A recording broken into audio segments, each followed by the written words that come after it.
Okay, brilliant. Right, so you all probably remember when you were at school and the teacher used to say it's only your own time you're wasting, when you used to be mucking about at the end of lessons, which I'm sure none of you would have done. But it's kind of like that in your business as well. There are a whole load of ways that we waste time in our businesses. So in 2020, McKinsey did a study and they estimated that 2/3, more or less, of the time that was allocated to dedicated sales in businesses was not actually spent making sales. It was spent doing all the things that go around making sales. It was spent preparing the materials. It was spent following up with the customer. It was spent sending out documents, contracts, etc. That's a huge amount. Now, obviously, that varies from one business to another, and I would imagine that, for Matt, for example, in financial services, probably there's an awful lot of time that goes around the sale compared to for someone who is in a retail environment where the sale is much more transactional. And some of that is unavoidable, but surely 2/3 can't be the right balance. They further went on to estimate that 30% of all work done could be replaced using tools that are on the market right now. That's a day and a half a week for every single person in your organization of work that you could just not do. And that a further 20%, the tools to do that could be built from technology that already exists. That's half of all of the work that happens could, in theory, be automated without the need to develop any new technology. Now, some of that is quite cutting edge, and it will include things like self-driving cars, which in theory can obviously replace a lot of costs around deliveries and those sorts of activities. So that's in that 20%. But the 30% that could be replaced with tools that are commercially available right now is predominantly administrative, repeatable tasks. And those exist in every business, irrespective of size. Some other interesting studies, and I should have cited the sources on these. They're not from McKinsey, but X.AI did a study in 2014 to 2017, looking at how many emails are required in order to actually get a meeting booked in the diary. They looked at over 20,000 meetings set up globally across all sorts of different size organizations, different industrial sectors and different countries. And the average was 8.02. So that's the email tennis backwards and forwards. Can you do Thursday? No. What about Friday? Yes, but only between these times. Oh no, I can't do that. What about these times? Backwards and forwards. Now, even if it only takes you 30 seconds to write that email, that's 4 minutes used up. If it's a 30-minute meeting, that's more than 10% of your working time used up just setting up the meeting, which is crazy. But worse than that, a study across the therapy industry in 2019 showed that 14% of all booked appointments were not actually kept. So you spend 8 emails going backwards and forwards to book an appointment in, but actually 1 in 7 of those is getting cancelled anyway. So, these are all like big wastes of time. There are also all sorts of other activities that happen under the hood in your business, which are repetitive, tedious activities that need to be done. You didn't get into business to do them, but they kind of come as a necessary evil. Why bother automating any of this stuff? Well, what I tried to show on this diagram here is really there are some things that you could scale up by bringing more humans into your business. But humans come with a cost, and it's a cost that recurs every single year because they kind of like to be paid. But also, they're actually not a great solution for a number of tasks. The problem with humans is we get bored. So if I give you 10,000 forms and say, type the contents of this form into this spreadsheet, you're going to make mistakes and you're going to get distracted and you're going to get a bit bored and you're going to take a lunch break and you're going to wander off and you're going to be on your email and on Facebook. And actually, you're not very productive, but you're also not giving it your full attention. And that's just because that's how our brains are wired. We're not great at doing that. So scaling up by just kind of hiring more people is actually not a great solution in a lot of cases. what humans are amazing at is making decisions that require some depth and complexity and creativity and being able to think dynamically. And the good thing is, if you think about what a computer's good at, it's almost the exact opposite. A computer will happily sit and key those 1,000 forms into that spreadsheet ad infinitum, right? It doesn't care, it will just get on and do it. But it's actually really difficult, even with most advanced AI techniques, to give computers the ability to be really very creative. And there is, obviously research happening in that direction that moves it in that way, but we're a long way away from that point. The downside of an automated solution is that sometimes the year one cost actually can be more expensive than hiring in people. But the upside is, from year two onwards, it's massively cheaper. So what that allows you to do is to construct a business model where the repetitive tasks that have to happen in your business in order to scale it up can be automated. They can happen 24 hours a day, 7 days a week. And that will allow you to scale without scaling your costs appropriately. And you can use the people in your business to do the creative tasks, to do the human tasks, to actually speak to your customers and engage with them and create new content and manage that process. And this point in the presentation, I do sometimes go off and talk at length about sort of the litany of businesses that have failed to adopt new emerging technologies and disappeared. And I'm not going to do that at length because I think a number of you have heard me talk about that before. But you think about, just briefly as an example, the one that's always cited is Blockbuster. Blockbuster had the opportunity to purchase Netflix when Netflix was 2 years old. And they looked at Netflix and they said, we don't need to buy Netflix. We've got the biggest video shop franchise on the high street across most of North America and most of Western Europe. And they turned it down. And within 10 years, Blockbuster was bankrupt and Netflix was one of the biggest businesses on the planet. And they could have bought that entire business, but they didn't see the value in switching away from renting out DVDs by that point to customers and moving to streaming. They could not see that streaming was going to take off and could do things in a different way. And it's that paradigm shift which we need to all take in order to really understand why automation matters to us. Carrying on doing what we've always done is going to get us left behind.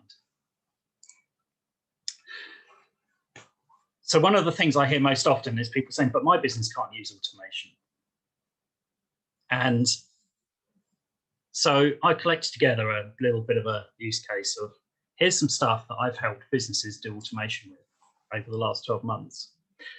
So my challenge to you would be, without reading all of these as they come up, get to the end of this little sequence and tell me that there is literally nothing here that you could use in your business. Because I think every business of every size will see at least one thing on this list and go, that would actually be kind of useful. That would save me some time.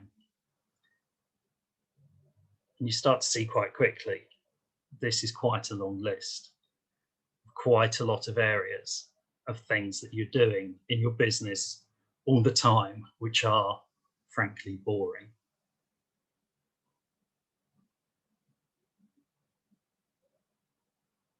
It is nearly finished, I promise, but you get the idea. There's a lot here, right?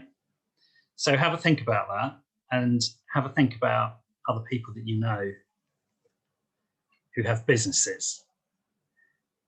There are things in there that I think will help everybody.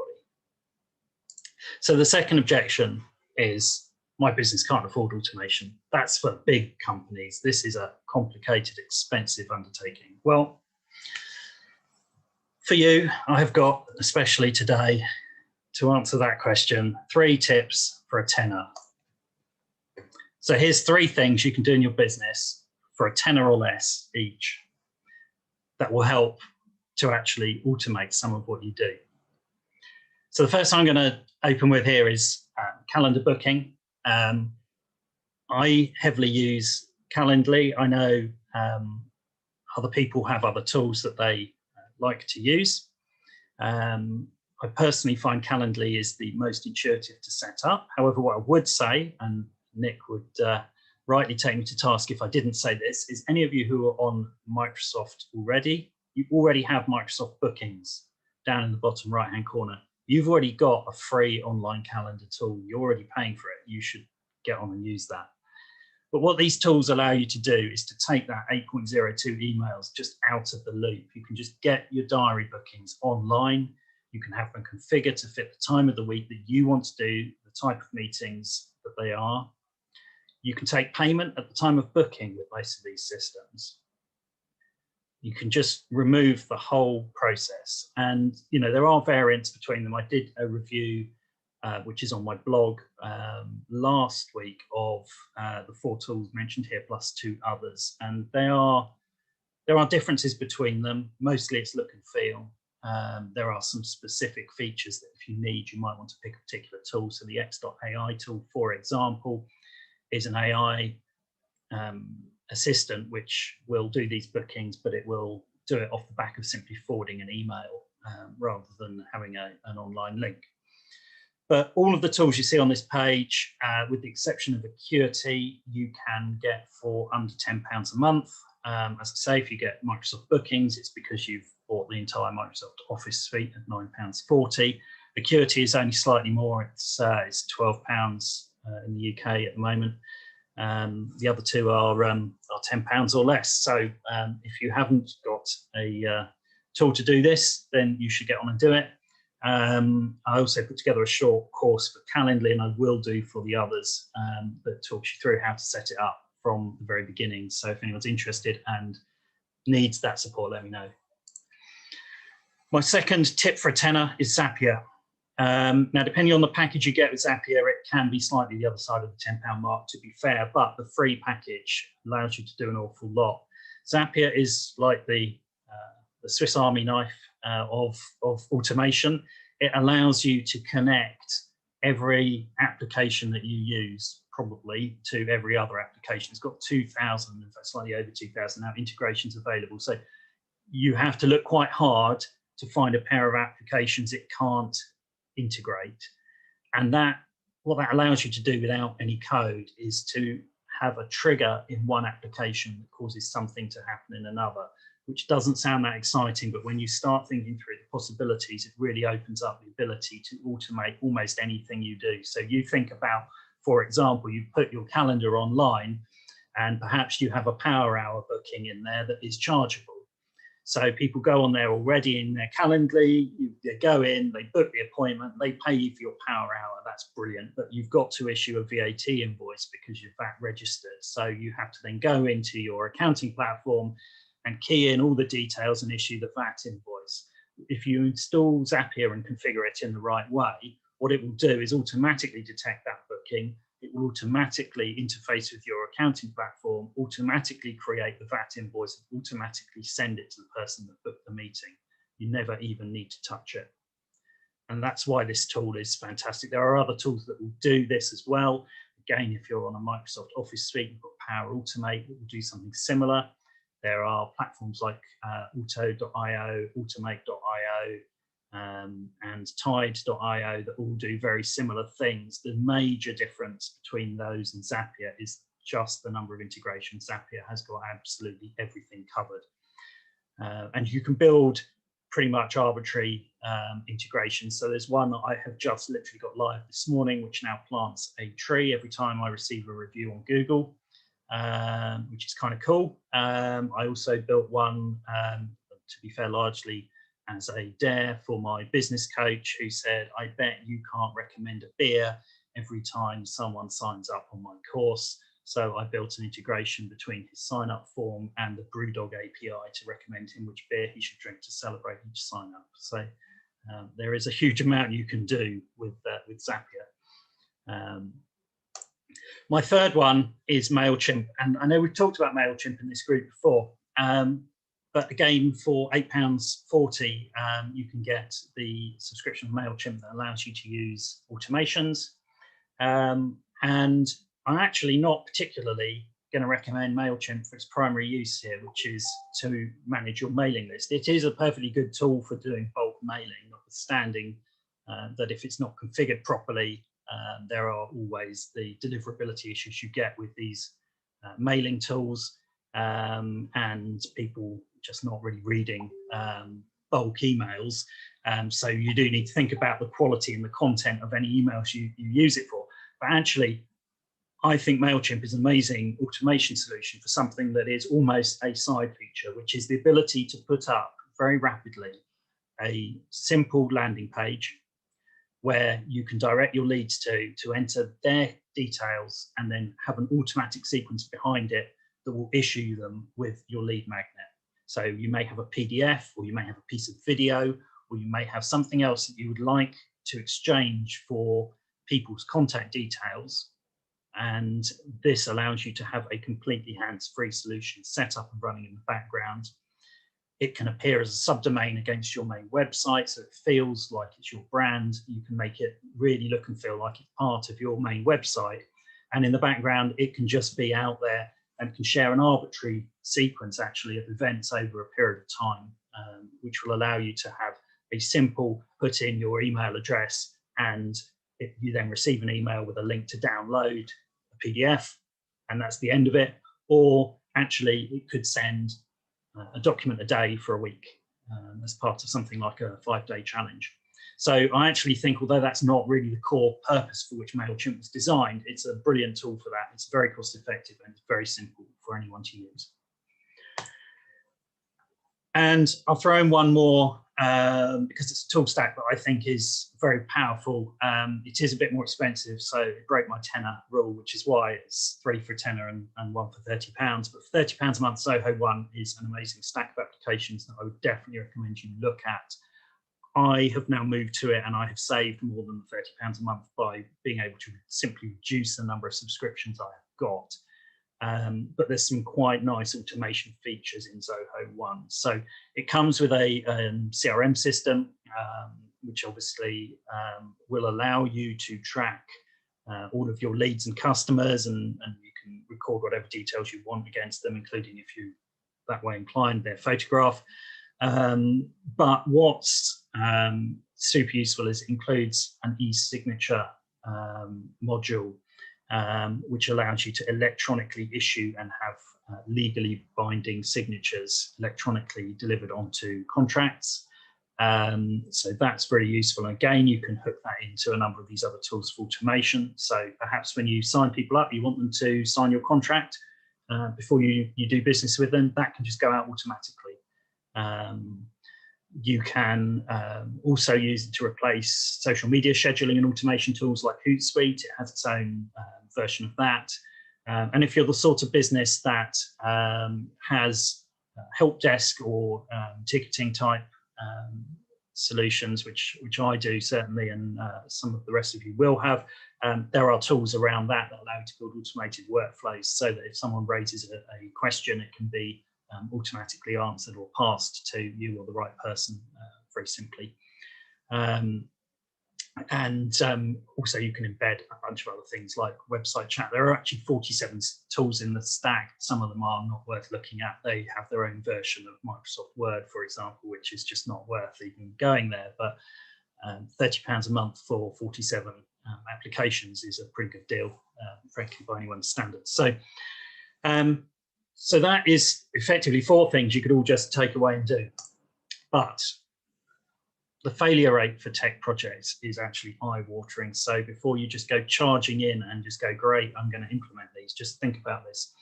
Across every geography, every industry, every business size, it is around a 70% failure rate employing any sort of tech project. By failure rate, I don't necessarily mean it completely, it doesn't need to destroy your business. It could just be a question of actually you don't get the benefits you expect. But 70%, and it's been stubbornly high, it has been 70% or thereabouts for the last 20 years when I've been working in tech. It has literally not moved. And the reason it happens is what I personally describe as proper preparation prevents piss poor performance, to coin a phrase my father used to drum into us. It basically fails because there are actually 3 stages you need to go through before you deploy tech in your business. It doesn't really matter how big or small the tech is. Obviously, the bigger it is, the longer you want to spend thinking this through, but you must think these things through in the right order. So first, think people. Actually, have you got the right people in your business to do this? If it's just you, that's simple, right? It's a question about, do I think this is the right thing to do, and am I supportive? But if it's a larger business, you need to start thinking about, is the leadership team on board with making this change? Do we have the right culture in the organization to adopt it? And do we have the right skills? You then need to think about process, and you need to think about, actually, are we clear what the business is here to do? Again, if you're a single business, that's not so difficult, but it is really easy to get distracted by shiny objects around tech. So it's important to be kind of absolutely focused and say, this is what my business is here to do. And just because I could now go and do 17 other things with this tech, it doesn't mean I should. So that's the next one. Oh, sorry, just accidentally maximize the chat across my screen. You should then think about the processes that you've got today. There's no point in automating and speeding up crap processes. All you will do is do the wrong thing really, really quickly. It's much more sensible to stop, look at what the process is trying to achieve, redesign the process properly, and then move on to the next stage around tech. Obviously important at this stage as well to understand your costs and where your kind of real cost pinch points are, because you probably want to save some money. Only at that point do you think about the tech, and the first place you start is the core tools. So this is where, you know, someone like Nick will say, if you've got Microsoft, stick with Microsoft. And I say, absolutely do that. Don't try and move from Microsoft to G Suite because you can, because actually it's just an unnecessary change. Think about whether or not within your organization you have got the capabilities to administer whatever you're putting in. Actually, you know, do you need to buy in skills? Do you need to buy a support package for whatever you're going to put in? Or do you have people in your business who could actually just operate this? And finally, think about, do you actually need, it's less of a case with cloud things, but do you actually need infrastructure to run this on? So if you're going to think about databases, for example, you need to think about where you're going to put those. That, when you've done all of that, is the point at which you then go, right, great, I'm going to put this tool in. Now, that process might take you 10 minutes for a small choice in a small business, or it might take you 10 months for a major procurement decision in a large business, but you have to go through it. Right, the last bit I'm just going to talk about really quickly is data. Once you've got all this automation, it's generating a whole load of data. So you can start thinking about what data you need to run your business. There's a few thoughts on this page. I'm not going to go through every single one, but you get the idea that you can start to draw a lot more data together. You can become a data-driven organization and start to actually have a much stronger handle on what you're doing and why you're doing it and which bits are working and not. So that is me done. I appreciate that has taken probably longer than I had intended, but hopefully you found that useful. I will open up to some Q&A. I'm going to turn off the screen share so I can see your faces, and I will keep the recording running for a little bit longer. So, right. Who's got any questions? Simone. Okay, so I was looking into Streak as a CRM. Which would you prefer, the Zoho or Streak or? Personally, I like Zoho because of everything else you get bundled with it. As a CRM, it's. I mean, to be fair, the CRMs have been so commoditized. There's not a lot of difference between them a lot of the time. There's some slight differences. Zoho, you do get a lot of other stuff for the same price. HubSpot has got a lot of integrations and there's some fancy stuff you can do there, but it gets super expensive once you start scaling up number of customers. It's kind of great to have that one free for as long as you can, but as soon as you start paying, they really kind of penalize you. And then I think you kind of almost got a market that's everything else underneath it, which is where I put Streak, you know, in terms of they are not the big kind of two, but they are also there are also a whole bunch of niche ones in there. So it's always worth looking at for your business whether that is pre-configured in a way that is just the right thing for you. But a lot of software these days now, it's a question of, do you just like the look and feel? Because the features is just an arms race, right? All of the software providers, cloud products are just racing ahead of each other. So as soon as someone comes out with a new feature, everyone else sticks it on their development backlog, and it's in that, you know, everyone else's product 3 months later, right? So it's a bit of a moving target to try and hit. But if you found a tool that the price point is right and it's got the features you need today and you like the look and feel, there are some basic questions to ask. So does it integrate with other things that you've got? If it doesn't, don't go there. It's just not worth it. But if it integrates nicely with other things that you've got, then you know, I generally try to sort of encourage my clients to be flexible and go work with what works for you, because what works in your business is not going to be the same tool that would, for example, work if you were, you know, a builder, right? For example. Thank you. Stunned silence from everyone else.